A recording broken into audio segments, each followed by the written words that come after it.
시청자 여러분 안녕하십니까? BTV 뉴스입니다. 먼저 이 시각 주요 뉴스입니다.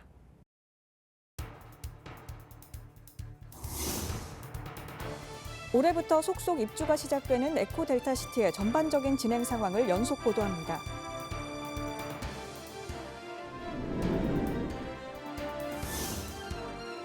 부산 용호동 별빛부두에 들어설 마리나 시설 개발에 청신호가 켜졌습니다.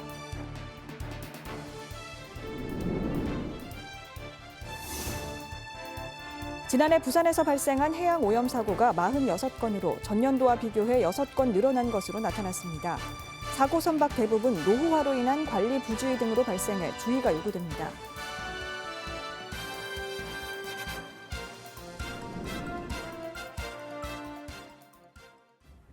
부산 에코델타시티를 모르는 사람은 거의 없을 겁니다. 북항 주변 도심 재개발과 함께 세부산의 핵심 퍼즐이 될 친환경 수변 도시인데요. 올해를 시작으로 오는 2027년까지 10,000가구 넘는 아파트 입주가 예고된 그야말로 부산 최대의 계획 도시입니다. 오늘은 에코델타시티 개발 계획부터 입주를 앞둔 현재의 문제점까지 다양한 요소를 집중 진단해 보겠습니다. 첫 소식으로 에코델타시티가 어떤 곳인지 김윤정 기자가 정리했습니다. 부산 강서구 전체를 남북축으로 연결하는 에코델타시티는 명지동, 강동동, 대저 이동 일원 약 356만 평 규모, 도시 인구만 약 8만 명을 수용할 수 있는 사실상 신도시입니다. 서부산 개발의 마지막 핵심 퍼즐이고 미래의 부울경 메가시티의 중심이 될 것입니다. 에코델타시티 1단계 명지동은 산업 물류 용지가 줄을 이뤄 지역 경제 활성화 중심지이고 제2 에코델타시티로 불리는 2단계 강동동은 편리한 주거 생활의 중심, 그리고 3단계 대저동은 쇼핑과 문화 여가를 한 곳에서 즐길 수 있는 공간입니다. 서낙동강과 평강천, 맥도강의 삼색 물길이 모이는 친환경 수변 도시로 도시 어디에서나 아름다운 풍광 속에 문화와 예술, 휴식이 공존하는 레저 도시이자 첨단 인프라를 갖춘 글로벌 미래 도시로 개발됩니다. 광역 교통망과 글로벌 물류 거점으로 박형준 부산시장이 밝힌 15분 생활권 도시의 모범적인 모습을 갖추게 될 것입니다. 특히 에코델타시티와 에코델타시티2 앞으로 생길 가덕도 공항과 그 배후의 에어로시티까지 연결이 되면 부산의 서부산 발전 축은 확고히 형성이 된다고 저는 생각을 합니다. 에코델타시티는 또 총 7조 8천억 원의 경제적 파급 효과와 4만 3천여 명의 고용 효과를 창출할 것으로 예상됩니다. 부산을 아시아 최고 도시로 만들 지역의 랜드마크 건설 계획이 차근차근 진행되고 있습니다. 부산의 미래를 위해 역동적으로 추진하고 있는 개발 사업이자 미래 전략 사업지가 분명한 만큼 그에 상응하는 철저한 사업 수행이 뒤따라야 할 것입니다. BTV 뉴스 김윤정입니다. 보신 것처럼 글로벌 미래 도시를 꿈꾸는 에코델타시티 첫 아파트 입주가 다음 달 시작됩니다. 이후로도 주민 유입은 계속 이어질 텐데요. 하지만 현재 모습은 입주 준비를 마친 곳이라 하기에 부족함이 많아 보입니다. 당장 주민들이 누릴 수 있는 도시 인프라는 전무하다시피 하고 필수 시설조차도 갖춰지지 않고 있습니다. 이 소식은 장동환 기자가 전해드립니다. 허허벌판 사이에 솟아있는 한 아파트 단지. 다음 달 주인을 맡습니다. 에코델타시티 첫 입주 아파트입니다. 그런데 집을 다서 거닐 곳도 돈 쓸 곳도 없습니다. 1,000세대가 조금 넘는데 들어오기에는 상권이 제대로 형성이 안 돼 있는 거죠. 명지 쪽으로 넘어가셔야 되는데 대중교통을 타고 가자니 마을버스 아까 그거 정도밖에 없고 그러면 자차를 타고 이동을 해야 되는데 이 생활권 내에서 뭔가 누릴 수 있는 게 전혀 없는 거죠. 주택단지에 집을 짓고 먼저 들어와 살고 있는 주민들 역시 같은 고민을 2년째 하고 있습니다. 바로 앞 스마트빌리지에서 사용하고 있는 자체 생산 에너지는 그림의 떡. 도시가스조차 들어오지 않습니다. 지난해 8월 기준 부산 도시가스 보급률이 97%를 넘었지만 이 마을에는 LP가스 배달 트럭이 드나듭니다. 도시가스보다 2배 넘게 비싼 LP가스를 사용하고 있지만 수자원공사와 부산도시가스는 서로 책임을 미루고 있습니다. 이제 어느 정도의 그 집이 확보가 돼야지 깔아준다고 알고 있어요. 제일 문제는 땅이 등기가 아직 안 됐다는 겁니다. 소유권 이전이 아직 안 되다 보니까. 그러니까 등기가 안 되니까 집이 안 들어오고, 집이 안 들어오니까 도시가스가 자꾸 늦어지고. 대중교통은 마을버스 2개 노선이 전부입니다. 강서 15번은 배차 간격이 40분, 강서 3번은 무려 2시간 20분입니다. 두 버스 모두 명지로는 가지 않고 사구 하단으로 향합니다. 얘네들 헬스 간다고 제가 15분 가서 태워주고 다시 조금 있다가 마치면 또 태우러 가야 돼요. 저희가 생활권을 하려면 국제 신도시나 그 오션시티를 가야 되는데 그쪽으로 가는 버스는 하나도 없어요. 버스 배차 시간이 너무 길다 보니까 힘들어요. 강서구는 오는 3월과 6월 노선을 조정할 계획이지만 배차 시간 조정은 힘들다는 입장입니다. 시내버스 도입은 2025년 하반기가 돼서야 논의를 시작할 수 있을 것으로 보고 있습니다. 도로라도 갖춰져 있어야 하지만 그렇지 못합니다. 에코델타시티를 드나드는 길은 하나, 우회하거나 맥도강을 건널 수 있는 길은 없습니다. 공항로에서 보시면은 에코델타로 들어오는 길이 없어요. 에코델타에서 쭉 내려와가지고 우리 명지하고 이어지는 그 길까지 나와야 돼요. 그 길이 혹시나 이제 뭐 사고가 난다, 뭐 도로가 단락이 된다 하면 나올 수 있는 길이 없어요. 바로 맞닿은 남해 이지선과 연결되는 IC 설치 요구도 이어지지만 건설 계획조차 없습니다. 앞으로 수년간은 하나뿐인 주도로를 대형 공사 트럭과 함께 사용할 수밖에 없습니다. 지금요 공사 차량만 해도 꽉꽉 찹니다. 저기서 길 한번 잃으면요 1시간 동안 퀸던 아파트 쪽으로 갔다가 돌아가지고 국제 신도시 왔다가 난립니다. 저기 입주하기 시작하면은 정말 만만치 않을 거예요. 그때 되면 주민들 난리 날 겁니다. 교통 문제 해결의 핵심 시설로 꼽히는 엄궁대교와 장락대교는 빨라야 2029년 완공될 예정이고 에코델타시티를 관통할 도시철도 강서선은 2035년 이후에나 개통될 것으로 보입니다. 주민분들이 입주를 하실 때 당연히 기반 시설이 되어 있어야 되는데 저희가 그런 부분들은 과거에 조금 여러 가지 사정에 의해서 지연이 됐던 것 같습니다.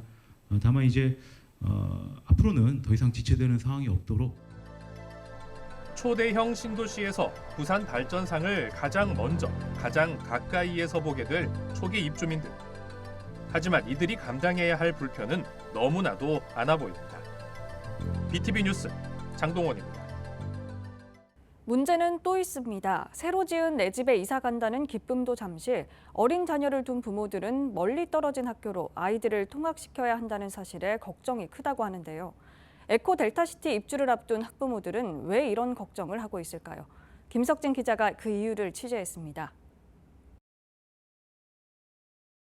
지금 보이는 아파트는 에코델타시티에 올해 3월 첫 입주를 앞두고 있습니다. 여기에는 500여 세대 정도가 입주를 하게 되는데요. 지금 주변에 보시면 거의 아무것도 없습니다. 말 그대로 호허벌판입니다. 지금 보고 있는 부지에 초등학교가 개교할 예정인데 아직 첫 삽도 뜨지 못한 상태입니다. 그래서 입주를 하는 아파트 주민들의 자녀, 초등학생들은 임시로 배정된 초등학교로 1년간 통학을 해야 한다고 합니다. 거기가 어디에 있는지 제가 한번 가보도록 하겠습니다.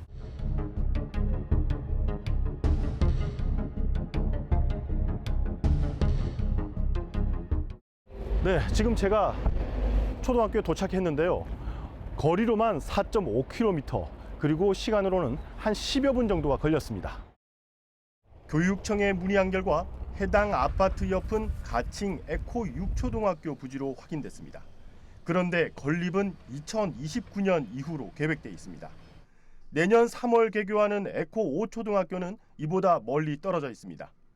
결국 해당 아파트 예비 입주민들은 4.5km 떨어진 학교나 내년에 개교 예정인 에코 5초등학교로 아이들을 보낼 수밖에 없는 실정입니다. 상황이 이렇다 보니 일부 예비 입주민들은 자녀의 전학을 미뤄야 할지 고민하고 있습니다. 아직도 아파트 주변의 컨디션이 아이들이 통학하기 안전하지도 않고, 그리고 임시 배치되는 학교도 통학 환경이 좋지 않아서 저 같은 경우는 기존에 다니는 학교의 아이들을 좀 불편하지만 제가 이제 통학을 시키려고 하고 있거든요. 아파트 시행사는 우선 통학버스를 지원할 계획입니다. 실제 아파트 주변 도로는 여전히 공사 중입니다. 사실상 걸어서는 통학이 어려운 수준입니다. 통학거리가 긴 만큼 통학도로 안전과 교통 체증 문제도 발생할 것이므로 시교육청에 그 대책 수립을 요구해 둔 상태이며 통학버스 확대와 운행 횟수 증가를 위해 시교육청과 협의를 이어가고 있습니다. 문제는 오는 6월 500여 세대가 더 들어온다는 겁니다. 이때쯤이면 교육청이 추산한 350여 명의 초등학생들이 임시 배정된 학교로 최소 반년 이상 장거리 통학을 하게 됩니다. 이에 대해 교육청은 설명 자료를 내고 통학로 안전 확보를 위해 관계기관과 협의를 진행 중이라고 입장을 밝혀왔습니다. 에코델타시티엔 오는 2027년까지 약 10,000세대가 들어섭니다. 교육청은 2026년까지 유치원 3곳과 초등학교 2곳, 중학교 1곳을 건립할 예정입니다. 그리고 고등학교는 2028년에야 한 곳이 들어설 계획으로 있어 예비 입주자들의 시름은 더 깊어지고 있습니다. BTV 뉴스 김석진입니다. 에코델타시티의 이 같은 문제를 아주 익숙하게 느끼는 분들이 많으실 겁니다. 이유는 신도시 입주 때마다 자주 반복되는 현상이기 때문인데요. 앞서 만들어진 부산의 여러 신도시들도 입주 10여 년이 훌쩍 지난 지금까지 인프라 부족 문제를 해결하지 못하는 경우가 있습니다. 그렇다면 반복되는 신도시 문제 해결 방법은 없을까요? 박재한 기자가 보도합니다. 국제신도시 1단계 조성이 한창인 명지 지구의 10여 년 전 모습입니다. 아파트 단지만 덩그러니 놓여있고 주변에는 온통 논밭밖에 보이지 않습니다. 시간이 지나 인구가 급증하면서 오는 7월에는 명지 3동이 신설됩니다. 2018년 명지 2동이 생긴 후 두 번째 분동입니다. 인근에는 자동차 등 첨단 부품 소재 생산기지 조성과 함께 가장 먼저 입주한 신호지구가 있습니다. 본격 입주가 시작된 2014년 인구 7,000명에서 현재는 16,000여 명이 거주하고 있습니다. 명지와 신호지구를 합한 인구는 강서구 전체 인구의 70%에 달합니다. 신도시 형성으로 무게추가 이동한 겁니다. 주거는 안정화 단계에 접어들었지만 인프라 형성은 현재 진행형입니다. 학교는 여전히 부족합니다. 파출소는 명지 1동에 한 곳, 소방서는 신호동 한 곳에 불과합니다. 계획된 대형 병원과 대학 캠퍼스 유치 등은 상당한 시일이 걸릴 전망입니다. 큰 병원은 여기가 없으니까 만약에 애가 아프면은 하단 쪽으로 나가야지. 하단 쪽으로. 하단이나 우리 아씨 같은 경우에는 아팠을 때 대학병원 가고, 저기 동아대병원 가고, 뭐 그랬지. 우리 차 편으로 다니는 거지. 요즘 뭐 많이 이렇게 좀 그 범죄 일들이 많이 일어나잖아요. 그러니까 왜 여기는 왜 경찰서가 없을까 그런 생각은 해봤었어요. 좀 문화시설 같은 거는 아무래도 여기는 좀 저기 신도시에 비해서는 여기는 좀 시골인 것 같아요. 올해 본격 입주가 시작되는 에코델타 시티도 사정은 마찬가지입니다. 전문가들은 초기 신도시들이 겪는 문제를 해소하기 위해선 자급자족 기능이 우선돼야 된다고 지적했습니다. 자족 기능이 어느 정도 갖추어져 신도시 내에서 활동이 가능해야 하지만 인프라 부족 등으로 베드타운화되면 출퇴근 문제도 뒤따릅니다. 도심 외곽에 있는 신도시까지 접근하는 교통망이 차후에 형성되기 때문입니다. 거기에 에코델타의 원래 시작점이 이제 물류 복합 도시였습니다. 물류 이제 거기 공항도 가깝고 신항도 가깝고 하니까 이제 물류주로 해가지고 물류 복합 도시로 이제 출발을 해서 이제 수자원공사에서 만들어진 건데 이제 그 제가 보기엔 잘 되기 위해서는 그런 어떤 거기에 첨단 산업 단지도 있고요, 연구 단지도 있고요, 물류 단지도 있고요. 그다음에 중소기업 단지도 있고 여러 가지 그 자족 기능을 갖다 강화할 수 있는 어떤 산업 기능들이 있는데 그런 것들이 얼마나 잘 먼저 갖춰지냐에 따라서 아마 에코델타의 성패가 또 좌우되리라고 생각이 됩니다. 신도시의 인프라 부족 문제는 되풀이될 가능성이 큽니다. 계획에 따른 예산 투자와 관리를 통해 근본적인 문제를 개선하는 노력이 필요해 보입니다. BTV 뉴스 박찬입니다.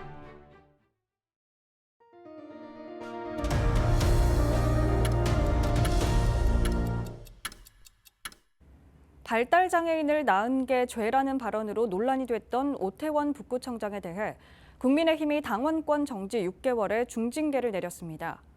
국민의힘 중앙윤리위원회는 31일 회의를 열고 오 청장이 당 윤리규칙 4조 품위 유지를 위반해 징계 사유에 해당된다고 밝혔습니다. 이번 징계로 오 청장은 6개월간 당내 선거권과 피선거권을 비롯해 의사결정에 참여하거나 공직 후보로 추천받을 수 있는 권리를 제한받게 됐습니다. 사측의 단체 협상 결렬을 통보한 HMM 회원연합노조가 지난 30일 사측과의 1차 조정회의에서도 입장차를 좁히지 못했습니다. 사상 첫 파업이 예상됩니다. 2차 조정회의는 7일이며 중노위 조정이 또다시 결렬될 경우 노조는 조합원 투표를 거쳐 쟁의권을 얻을 수 있습니다. 한편 회원노조 전정근 위원장은 국민의힘 한동훈 비상대책위원장에게 하림그룹의 HMM 인수를 막아달라는 내용의 친필 서한을 전달했습니다. 부산 용호동 별빛부두에 들어설 마리나 해양레저 관광단지 조성 사업에 청신호가 켜졌습니다. 앞서 관할 지자체가 용역을 실시했는데요. 개발 사업 진행 상황을 김윤정 기자가 취재했습니다. 지난 2019년 2월 러시아 화물선의 광안대교 충돌 사고 이후 폐쇄됐던 부산 용호동 별빛부두는 현재 주민 친수공원으로 임시 개방하고 있습니다.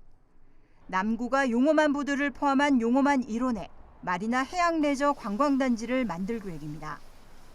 지난해 8월부터 진행한 용역 결과 사업 타당성이 높은 것으로 나왔습니다. 이 용호부두를 포함한 용호만 1호는 관광객 유입에 따른 경제 효과를 판단하고자 타당성 용역을 실시했고 그 용역 결과 그 비용 대비 편익 BC가 1.13으로 사업성이나 경제적 타당성이 있는 것으로 나왔습니다. 총 면적 16,450제곱미터 넓이에 100대 규모의 요트 계류장과 객실 300개 규모를 갖춘 13층 관광호텔, 해상 레스토랑 등 시설이 포함된 해양 레저 관광단지가 포함돼 있습니다. 남구는 2020년부터 2029년까지 제2차 마리나 항만 기본 계획에 용호동 별빛부두 개발 계획을 포함하겠다는 입장입니다. 남구청에서는 이 용역 결과를 바탕으로 그 제2차 마리나 항만 기본 계획과 제3차 항만 재개발 기본 계획에 수정 반영하고자 하고 부산시랑 해수부랑 계속적인 협의와 논의가 필요합니다.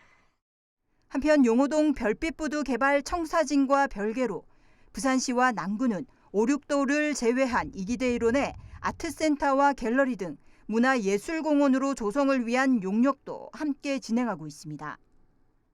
이 아름다운 지역을 그냥 보는 지역으로만 남겨두는 것은 그 가치를 충분히 살리는 일이 아니라고 생각을 합니다.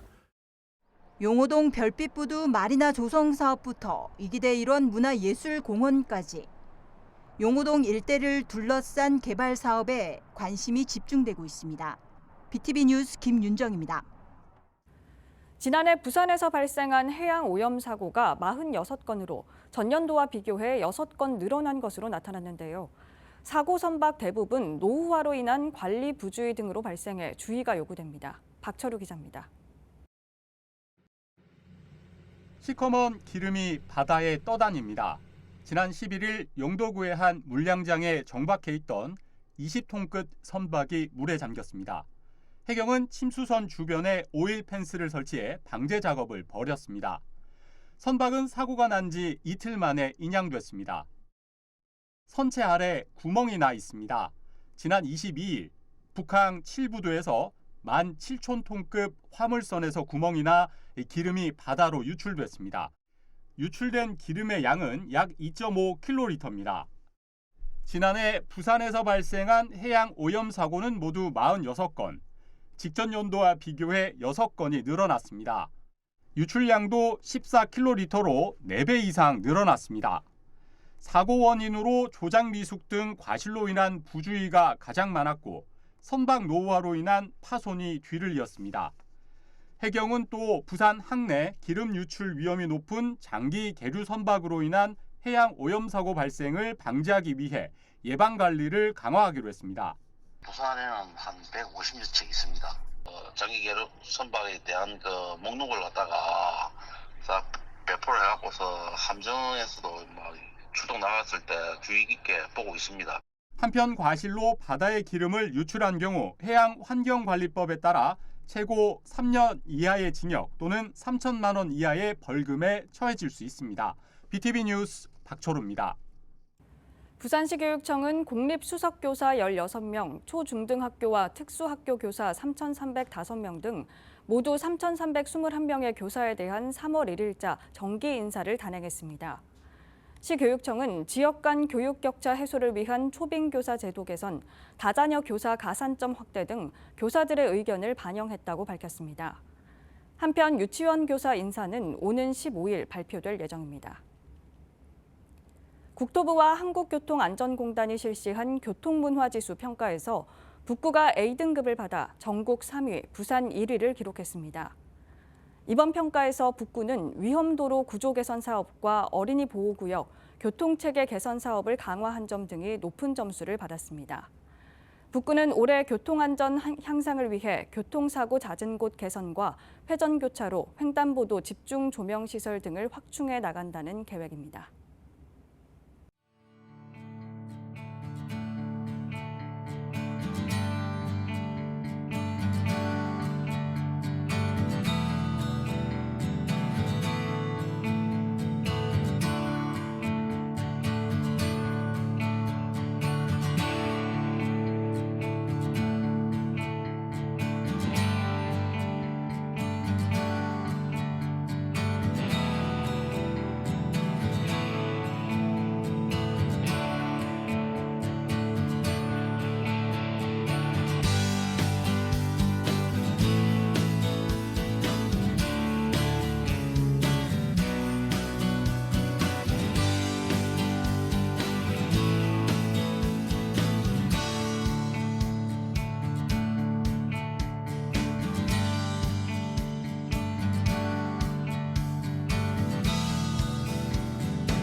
이상으로 BTV 뉴스를 마칩니다. 시청해주신 여러분 고맙습니다.